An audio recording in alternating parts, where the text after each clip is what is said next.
guys, what's up? You're here with your girl Abs, and I'm joined on SOCA Odyssey today with the lovely Miss Desire, repping for Team 246 as well as myself. It's been a long time. I know, it's been a while. I'm good, how are you? I'm good, I'm fabulous. I'm here with you. Play, You know, us women together. Exactly. And it's rare for me to interview women. It doesn't happen often. Really? No, it doesn't happen often. Oh my God, I feel like... Well, then again, there's loads more men out there. Yeah, in this industry, and the men. The men. So, just for anyone who maybe hasn't come across you before, you know how to introduce yourself.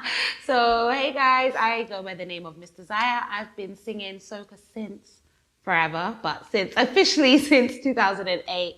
I'm currently the reigning UK Groovy Soca Monarch. And yeah, that's just me in a nutshell. I sing all the time. Everyone knows.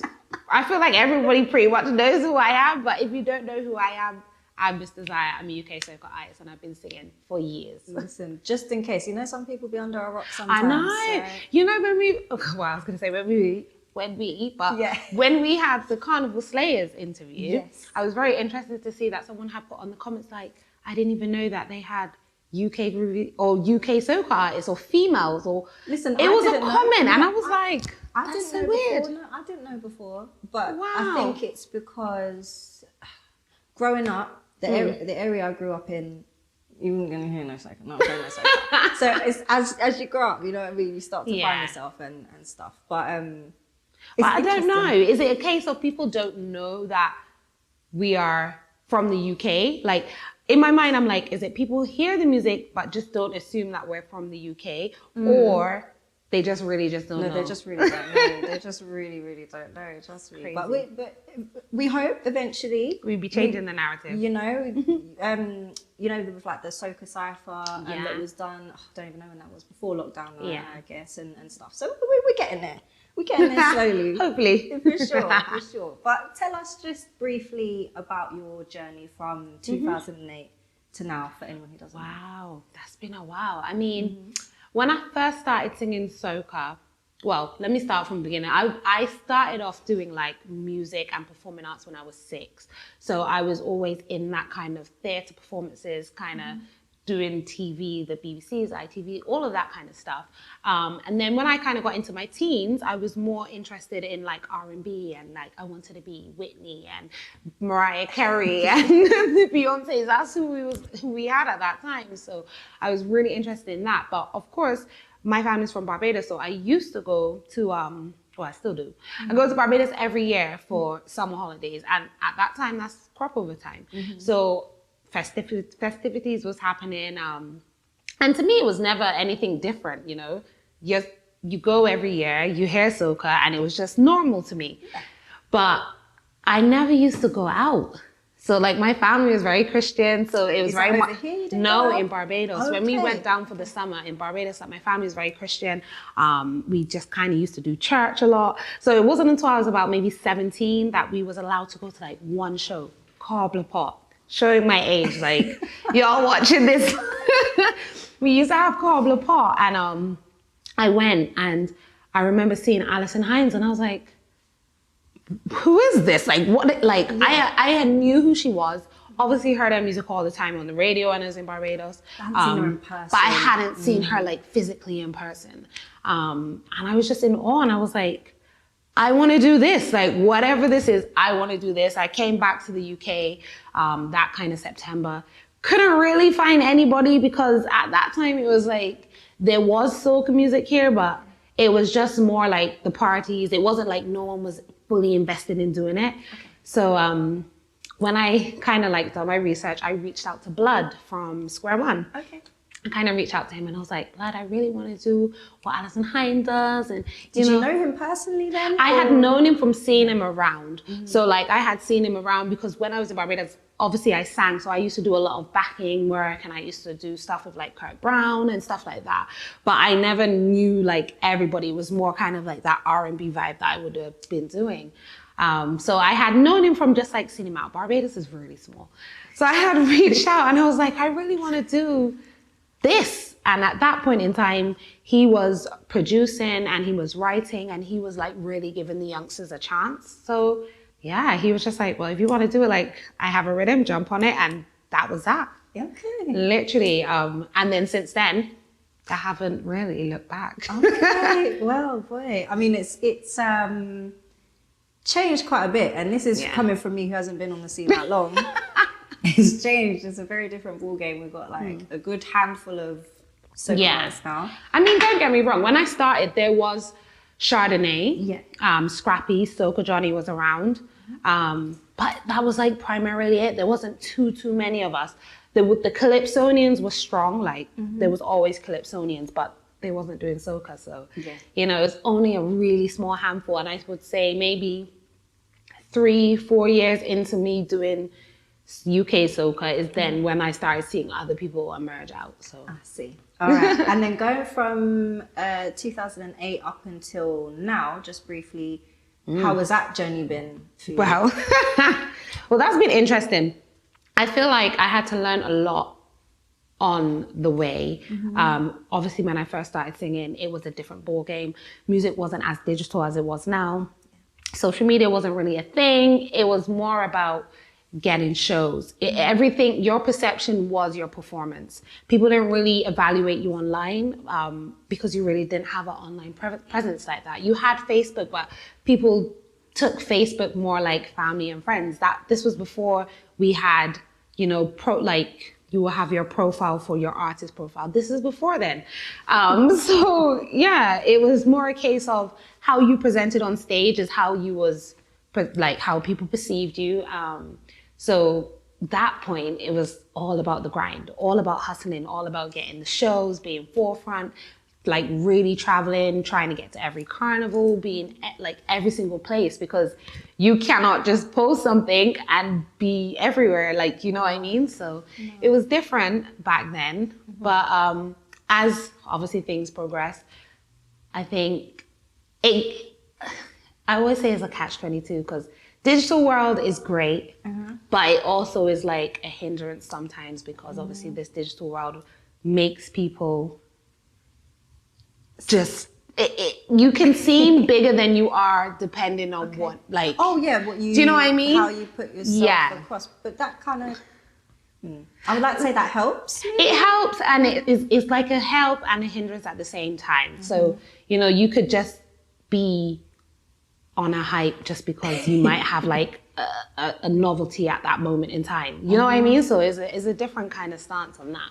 But I mean, the journey from 2018 to like now has been crazy. Wouldn't change it for the world, but it's been hard. I'm not gonna lie, it's been hard. You had lockdown in between. Had lockdown in between too. Like, it's just, I mean, it's been a journey. I've enjoyed it. It's been really good fun. I've learned loads, traveled loads, met so many people, got to work with so many people, and like really developed. It's been a good one. Nice. I do wonder though, have you ever considered moving to Barbados to do music there? When I was younger, I feel like maybe, I want to say maybe about 5-6 years ago, I was really saying, oh, I want to move to Barbados because I have to be in the mix. But then Carnival really boomed. Soca really boomed. And when I say boomed, it kind of like the Americas took over as well. Carnival started happening everywhere. I mean, it always used to happen everywhere, but it got a bit more bigger, and it got in the sense of you didn't necessarily need to be in a Caribbean island to bust, essentially, because before that, I had really not seen anybody living outside of the Caribbean really make it big. So when Lyrical, for example, living in the States, and then all of a sudden he just busts, and then he can go back and forth to Trinidad and America, I was like, well, you don't necessarily need to be in the Caribbean. I mean, my thought process is like, I really want to move to the States because that is like the hub of music, and you get so many different more opportunities, and you're closer to everywhere else. That's true. Closer to everywhere else. But saying that, I mean, the UK is cool too because we have all of the European opportunities that we can take advantage of. But at one point, I really did want to move back home. But now, I mean, I think I'm a bit more content with being able to move freely back and forth to where I need to be. Yeah. Fair enough. Fair enough. So let's talk about Infinite Mass then. Infinite Mass. Because you're not only an artist, you've got a band, right? So talk to us about that journey from, you know, when it launched up until now. Yeah, that's crazy. I mean, Infinite Mass, when I first started Infinite Mass, people thought that I had just decided to make a mass band out of nowhere, which I thought was quite hilarious. I have been playing mass on the streets of London and the streets of Barbados since I was like 6, 7 years old. So I'm no stranger to Carnival. And before I actually started Infinite Mass, I used to be with Beijing Revelers. So Beijing Revelers had a band. It was the same concept. I was on the committee. We used to do the costumes and it was the same thing. But then when Beijing Revelers like just decided to disband, I was like, oh my God, like I really want to go at it, but I was a bit scared to do it alone, and I kind of spoke to my family, spoke to my brother, and we was like, you know what, we're gonna just have a band, we just have a section and see how it goes. And that was 7 years ago. Okay. So yeah, it's been a journey though. It's been fun. I mean, I started out working with a designer who designed for me, and now for the past 3 years, I've been making myself, designing and making it by hand. So I mean, it's been a learning process and it's fun, and I feel like it's just normal to me because Carnival's always been a part of me. So it's like only normal that I would have a section and have costumes, etc. So yeah. That makes sense. But then what made you decide to go from, you know, having someone that designs it for you to doing it yourself? I think just like logistically people moved on. So the girl that was doing with me at the time, she just had other kind of restraints and responsibilities that she had to take on. So when she left, I was kind of like, who am I gonna get? Like, how am I gonna do this? But then I started to just well, it started off with a sketch. So I started to sketch out and I was like, you know what? Like I could legit make this because I was always helping her make anyways. So it was more of a case of, it wasn't that I couldn't do it. It was more just a case of I was just a bit scared. And I think it was the fear. Yeah. So when I did initially do the samples, I was like, this is gonna be fine. I got it. Like I could do this. So yeah, I mean, if she never left, I would have never realized that I had the potential to do it. So I guess it was a blessing in disguise. Yeah, sometimes you need these things to happen, right? For sure.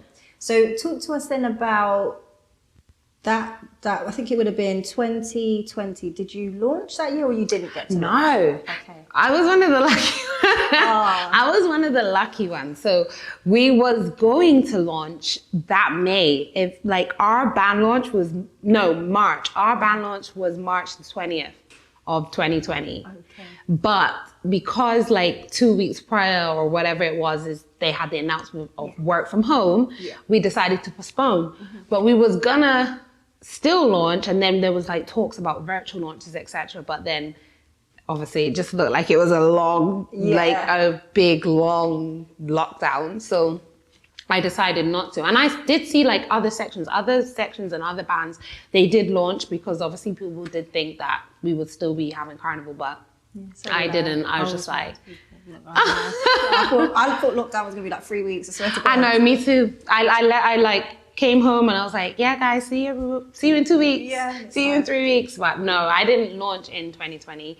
We was one of the lucky ones that didn't launch. So when I did launch this year, it had still had that wow factor because no one had seen it, if that makes sense. Okay. Yeah, because did you change any of your designs? No, you just left it? I didn't change it, which was great for me because I mean, at that point in time, I had done all the costumes, I had done the photo shoot, I had done everything.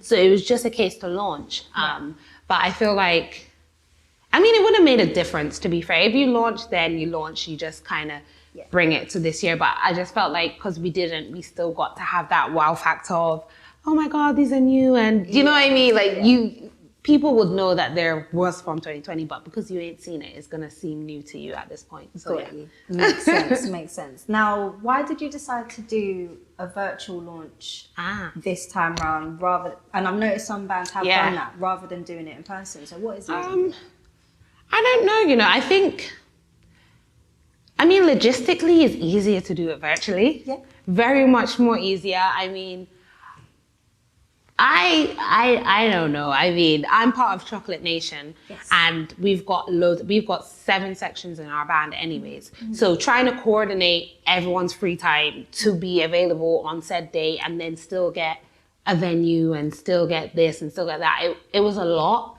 So virtually was just a bit easy. You kind of just pick your day and get your content and you're ready to go. I mean, I don't know. Some people say that they like virtual launches because a lot of the time you go to a launch, you're in the audience, and you can't really see anything. And it's not like they really come into the crowd or anything like that. And then that's it. And then you just go home and then you still wait until they post it anyways for you to see. So it's like, well, you might as well just get the virtual offering right now. Well, it makes sense, right? It makes sense. It makes sense. It makes sense.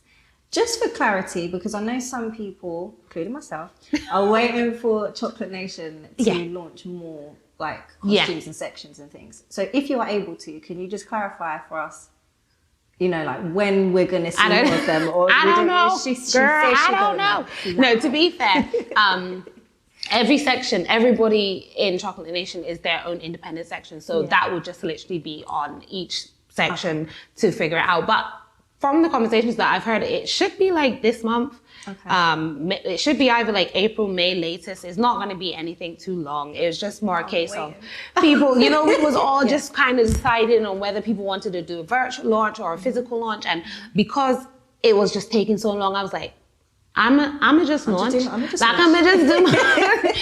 logistically people forget that like you have to physically make these things. And I'm not like other sections or other bands. Like I don't outsource. I make everything by hand, by myself, in my house with me, my mom, my brother. Like we literally make these things by hand. And I don't outsource. So for me, I need to launch early because I need to have time. Because let me tell you, people will be like, oh, wait and launch, or you should have waited. Like people will be like, oh no, I'm waiting for other bands to launch before I can make my decision. But if we are like a second late on giving you your costume or anything, public is quick to cuss, but the longer that a masquerader takes to decide is the less amount of time that we have to make. And you know, and people forget that people that are making your costumes are human. We have jobs just like everybody else. We have other commitments. So it's not every day wait until June or July to be like, I want a costume. You know what I mean? So that's why I decided to launch Infinite Mass early, just to make sure that I had a lot of time to make the costumes and the order. And I anticipated a higher amount of intake because people want to be outside. No, exactly. 100%. So I just anticipate that it will be way more, and that I just have to give myself way more time. And I sing, and Carnival time is just like crazy busy for me. Like if I'm not singing, I'm home making costumes. I don't have time to just fit and, you know. I get you. So no. It makes sense. It makes sense. It makes sense. So is there anything in the plans at the moment for Carnival for Miss Desire, or not just yet? I mean, I don't know. To be fair, I literally singing wise, by the way. Yeah, singing wise, literally, like no word of a lie. I have so many bookings this year. It's crazy. Like every minute I'm getting bookings for this, that, and the other, and I keep having to remind myself. I'm like, yo, Desire, outside is open. Dread, like you need to start finding outfits and doing stuff like this. It always just trips my mind because for 2 years I've been home chilling. But I mean, it is going to be a busy one for sure. I have a lot of music that I have already done. Like I recorded a lot of stuff last year. Working on stuff this year. Like I'm working on collaborations this year. UK producers this year as well. That I'm literally recorded like this week, next week, etc. So I have a lot of music to bring out. Just haven't brought it out yet. But the plan is to bring out the music, and then obviously when I perform, I'll be able to perform these new songs to everybody, and I hope everybody likes it. Makes sense. I love that. Now you know me, I love exclusives. So can you give us a bit of tea? Give us a bit of tea. Like, I mean, I'm working with Shaker. Okay. Yeah. I don't know if I'm allowed to say it, but hey, I've said it now. Too late. But I'm working with Shaker. We're working on a really cool rhythm. It's going to be me plus a few other UK soca artists. I will leave that for surprise element. But it is real nice. It is real nice. Real nice. Yeah. So yeah. And I've been working a lot with some Trini writers and some producers in Miami as well. So I have like a good catalogue of stuff to come out. I like that. Do you want to sing a little? Under pressure. Or just give us a line. Of what? Of the new stuff? Yeah, just give us a line. Like a line that you really like. I can't sing it to you because it will give it away. Okay. All right. You could just. But I can give you an idea. Yes. So like one of the songs that is gonna come out is when I let people hear it, they say it's pressure because it's about friendships that are not always friendships. Oh. So a lot of people will be like, oh, this song is a bit of pressure because you always have, like for us girls, I don't know how it is for guys, but for girls, you always have a guy that's like, I don't really like you like that, but you're my friend. But then they'll be like calling you every day and then going out to the parties and dancing real nice and hot and sweaty and ting. But then they'll be like, but no, but we're just friends. Yeah. Okay. That kind of pressure. I like that. We might be singing it. Some of these Mel's friends might have to get ready, might start singing it down the phone and reminding you lot. Have to remind them. Exactly. It's been. But trust me, I can't give it out yet. Yes. But it's coming soon. It's coming soon. Definitely coming this year. Definitely coming before summer. Love that. So yeah. Brilliant. Thank you so much for your time. It's been nice to see you in person because it's been so long. It's been so long. So yes, and I wish you all the best for Infinite Mass for this year. Thank you. All the best for this year. And obviously every year to come, Thank you so much. And thank you for having me. You're very welcome. You're very welcome. And just plug your socials as well for us. Yeah. You can find me on all socials at Miss Desire Artist. So that's Instagram, Twitter, Facebook. And that's on Spotify, everything you can find me, all streaming sites and all social media. So just come and follow me and just be my friend. Okay? There we go. So that's it, guys. Thank you for tuning in to this episode of SOCA Odyssey, and we will be back next week. Bye.